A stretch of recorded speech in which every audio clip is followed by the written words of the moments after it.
ಅದಕ್ಕೆ ದಾವೀದನು ಹೇಳ್ತಾನೆ, ಪಾತಾಳದ ಪಾಶಗಳು ನನ್ನನ್ನು ಆವರಿಸಿಕೊಂಡಿದೆ, ಮರಣಕರವಾಗಿರುವಂತಹ ಉರುಳುಗಳು ನನ್ನ ಎದುರಿನಲ್ಲಿ ಇದೆ, ಅಂತ ಕಷ್ಟದಲ್ಲಿ ನಾನು ಯೆಹೋವನಿಗೆ ಮೊರೆಯಿಟ್ಟೆನು.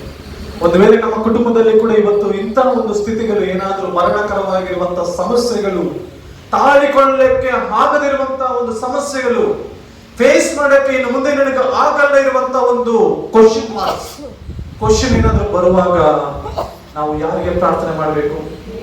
ದೇವರಿಗೆ ಪ್ರಾರ್ಥನೆ ಮಾಡಬೇಕು. ಆತನಿಗೆ ಪ್ರಾರ್ಥನೆ ಮಾಡುವಾಗ ನನ್ನ ಸ್ವಾಮಿ ಕೇಳಿಸ್ಕೊಳ್ತಾನೆ ಇಲ್ವಾ? ನೋಡ್ರಿ, ನನ್ನ ದೇವರನ್ನು ನಾನು ಪ್ರಾರ್ಥಿಸಿದೆನು, ಆತನು ತನ್ನ ಮಂದಿರದಲ್ಲಿ ನನ್ನ ಶಬ್ದವನ್ನು ಕೇಳಿದನು. ಕೇಳ್ತಾನೆ ಇಲ್ವರಿ? ಇಲ್ಲಿ ಬಂದಿರೋರೆಲ್ಲರೂ ಕೂಡ ನನ್ನ ಶಬ್ದ ಕೇಳಿಸ್ಕೊಳ್ತಾ ಇದ್ದೀರಾ?